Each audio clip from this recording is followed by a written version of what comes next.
Hello दोस्तों, स्वागत है आपका रेलवे की पाठशाला पर। दोस्तों यहाँ पर रेलवे के हम प्राइवेटाइजेशन के ऊपर आप बात करेंगे कि रेलवे में निजीकरण है, इसके बारे में हम पूरी डिटेल आपके साथ शेयर करेंगे।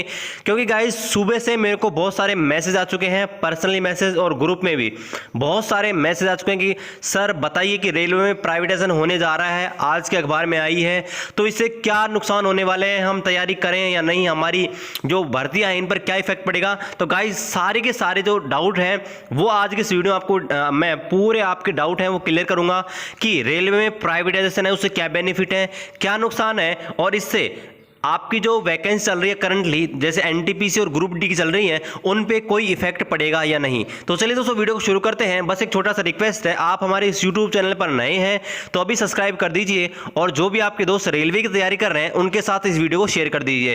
तो चलते हैं दोस्तों, यहाँ पर रेलवे ने जो ऑफिशियल नोटिस डाला है, जो अभी ट्रेनों की बात कर रही है, जो ट्रेन है वो प्राइवेट ट्रेन चलाने की बात कर रही है, तो चलिए उस नोटिस को देख लेते हैं।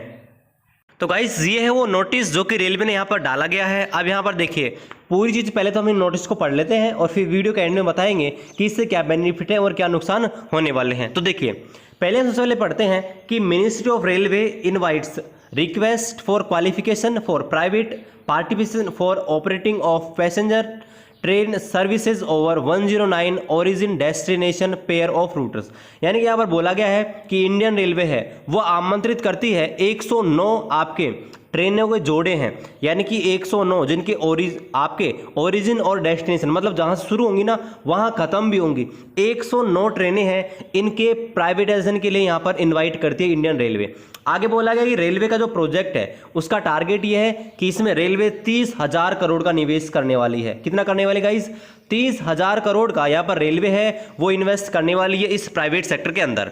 अब यहाँ पर बोला गया है कि यहाँ पर ये किस लिए किया जा रहा है, तो यहाँ पर देखिए रेलवे ने यहाँ पर बोला गया है कि ये मॉडर्न टेक्नोलॉजी रोलिंग स्टॉक, यानी कि आधुनिक आपके तकनीकी है उसको विस्तार करने के लिए। इसके अलावा रिड्यूसिंग मेंटेनेंस, यानी कि मेंटेनेंस है उसको कमी करने के लिए। रिड्यूसिंग आपके ट्रांजिट टाइम, यानी कि ट्रेनें ट्रेवल करते हैं तो लेट हो जाती हैं, उसको रोकने के लिए। इसके अलावा बूस्ट जॉब क्रिएशन है, यानी कि रेलवे में जॉब के नए अवसर बढ़ाने के लिए। इसके अलावा प्रोवाइड एनहेंस्ड सिक्योरिटी, यानी कि आपकी सेफ्टी है उसको और बड़ी मात्रा में बढ़ाकर देने के लिए। इसके अलावा provide world class travel experience to passenger, यानी कि आपके जो पैसेंजर हैं जो आपके जाते हैं ट्रेनों में बैठकर, जो सवारी हैं उनको और बेहतर अनुभव मिल सके ट्रेनों में बैठकर, ये इसका उद्देश्य है। और ये 1 जुलाई 2020 को डाला गया है। अब चलिए इसके बारे में डिटेल से देख लेते हैं। अब यहाँ पर देखिए इंडियन रेलवे है वो यहाँ पर 109 जोड़ी ट्रेनों को यहाँ पर प्राइवेटाइजेशन के माध्यम से चलाने का विचार कर रहा है। इसमें सबसे पहले 151 मॉडर्न ट्रेनें हैं, 151 आधुनिक ट्रेनें हैं, उनको यहाँ पर चलाया जाएगा। इसके अलावा यहाँ पर रेलवे ने है इन ट्रेनों को 109 जो ट्रेनें हैं इनको 12 क्लस्टर में बांटा गया है, मतलब 12 भागों में बांटा गया है, अलग अलग जोड़े में बांटा गया है। इसके अलावा यहाँ पर जो रेलवे का जो यहाँ पर लक्ष्य है, जो टारगेट है वो ये है कि यहाँ पर इस प्रोजेक्ट में 30,000 करोड़ का यहाँ पर निवेश हो। क्या हो? 30,000 करोड़ का इन्वेस्ट रेलवे इसके लिए करना चाहती है। अब आगे देखिए यहाँ पर ये बोला गया है कि majority of train to be manufactured in India, यानी कि ये मेक इन इंडिया के तहत ये कार्य किया जाएगा, ठीक है। और private entirely shall be responsible for financing, ठीक है, यानी कि जो आपके प्राइवेट सेक्टर होंगे वो किसके लिए जिम्मेदार होंगे?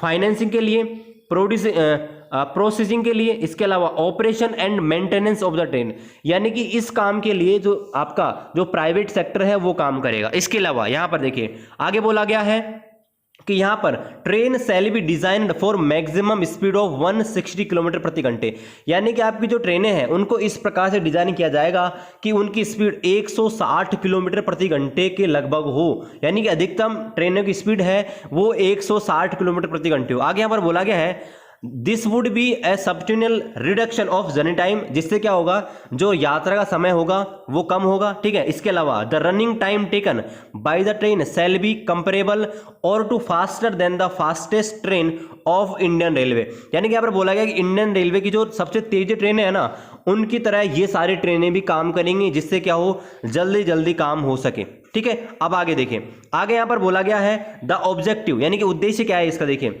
यहाँ पर बोला गया है the objective of this initiative, यानी कि यहाँ पर ये जो कार्य किया जा रहा है इसका उद्देश्य ये है कि मॉडर्न टेक्नोलॉजी यानी कि आधुनिक जो सुविधाएं हैं वो जोड़ी जा सकें। इसके अलावा यहाँ पर रिड्यूसिंग मेंटेनेंस में कमी की जा सके, रिड्यूसिंग ट्रांजिट टाइम, यानी कि ट्रेन ट्रैवलिंग टाइम उसको कम किया जा सके। बूस्ट जॉब क्रिएशन, ये रेलवे में नए जॉब के अवसर है उसको बढ़ाया जा सके। इसके अलावा प्रोवाइड एनहेंस्ड सिक्योरिटी, यानी कि आपको सेफ्टी है वो और बढ़कर मिले।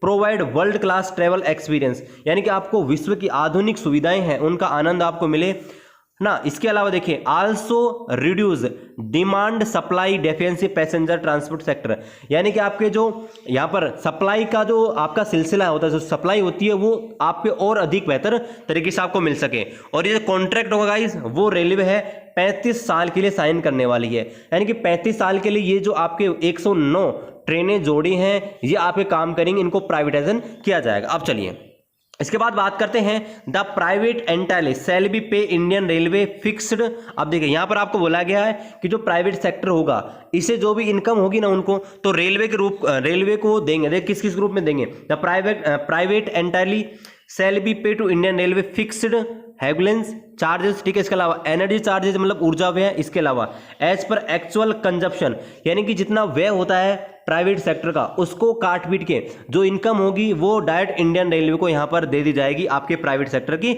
मदद से।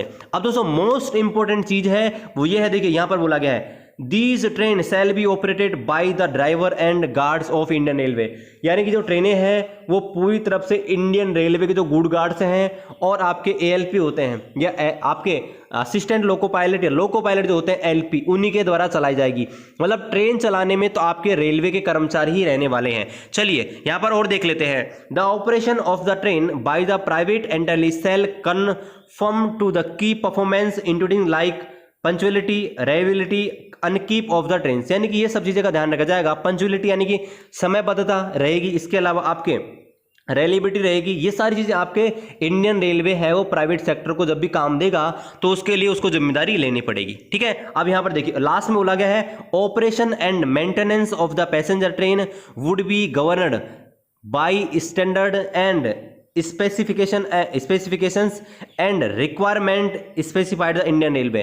इसके अलावा यहाँ पर जो मेंटेनेंस है इंडियन रेलवे में, ठीक है, ऑपरेशन जो भी किए जाने हैं जैसे ट्रैक को चेंज करना वगैरह होता है, ये सारी चीज़ जो भी किए जाएंगी वो दोस्तों यहाँ पर आपके इंडियन रेलवे के तरफ से ही की जाएंगी। ये यहाँ पर नोटिस में बोला गया है।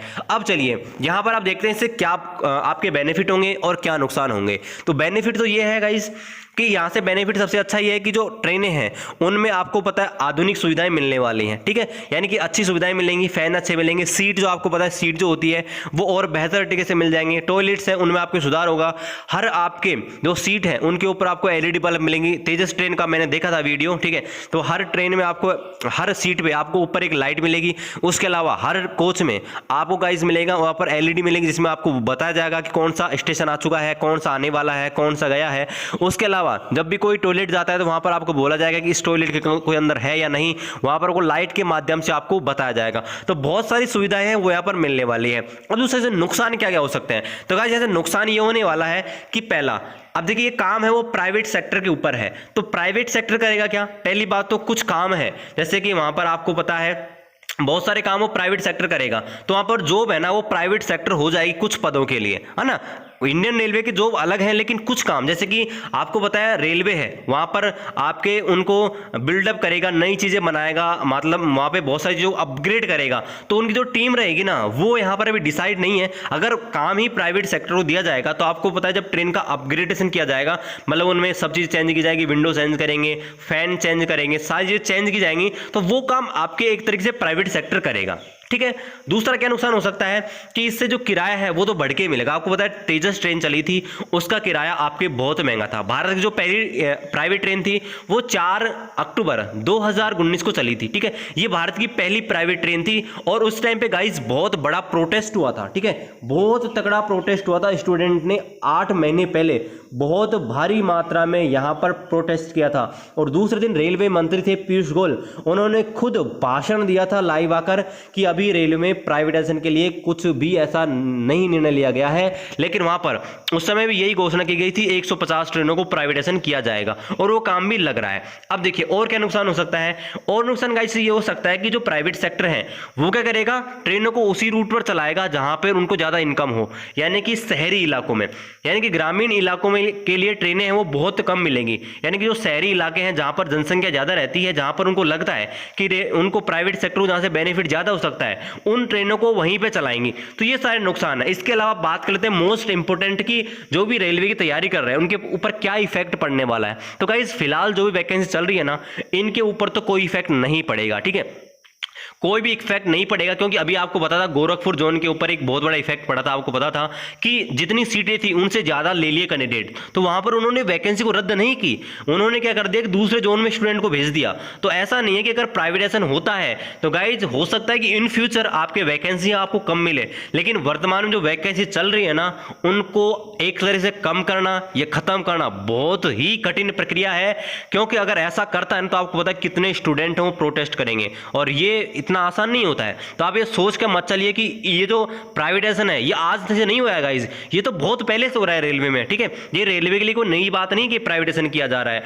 8 महीने पहले भी ये प्राइवेटाइजेशन किया गया था अक्टूबर में, ठीक है। तो आप ये मत सोचिए कि हमारी वैकेंसी क्या होगा गाइस, बिल्कुल भी इफेक्टेड नहीं होंगी, आपकी वैकेंसी वो लगातार होंगी, ठीक है, कोई भी टेंशन लेने की जरूरत नहीं है, पढ़िए। और अभी यहाँ पर कॉस्ट कटिंग है वो अलग चीज है, देखिए कॉस्ट कटिंग उसमें कटिंग की बात भी होगी, वो फ्यूचर के लिए की जा रही है, वर्तमान में पोस्ट कटिंग है उसके ऊपर भी विचार नहीं किया जा रहा। हाँ मर्ज किया जा सकता है कुछ पोस्टों को, जिससे कि क्या हो, मान लीजिए कोई आदमी है वो एक से अधिक काम कर सके, ठीक है, यानी कि मल्टी टैलेंटेड काम बनाने के लिए रेलवे ऐसा कर रहा है कि बहुत सारी पोस्टों को मर्ज किया जा सके। अब मर्ज में क्या होगा, फिलहाल जो वैकेंसी है वो तो चलेंगे, आपको पता है इंडियन रेलवे है उसमें अप्रोक्स 15 लाख आपके एम्प्लॉइज हैं, ठीक है, ये बहुत बड़ा उपक्रम है देश का, 15 लाख एम्प्लॉय है रेलवे के अंदर, आपको पता है, तो ये इतना आसान नहीं होता है गाइस, ठीक है। तो आप बिल्कुल टेंशन मत लीजिए, ये प्राइवेटाइजेशन है आपको पता है धीरे धीरे हो रही है, और हबीबगंज रेलवे स्टेशन है वो भी प्राइवेटाइजेशन हो गया, तो ये चीजें होती रहती हैं, लेकिन इनसे ना इफेक्ट नहीं पड़ता है। अब रेलवे के लिए मतलब ये कोई नई चीज नहीं है कि प्राइवेटाइजेशन किया जा सके,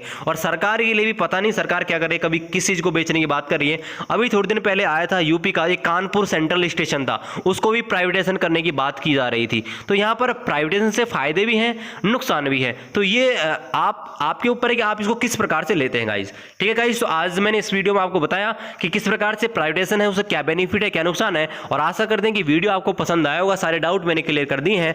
तो सब्सक्राइब कर दीजिए, सब्सक्राइब नहीं किया है तो, और जो भी आपके दोस्त हैं रेलवे की तैयारी कर रहे हैं उनके साथ हमारी वीडियो को शेयर कर दीजिए। चलते मिलते हैं आपसे अगले वीडियो में, तब तक जय हिंद जय भारत।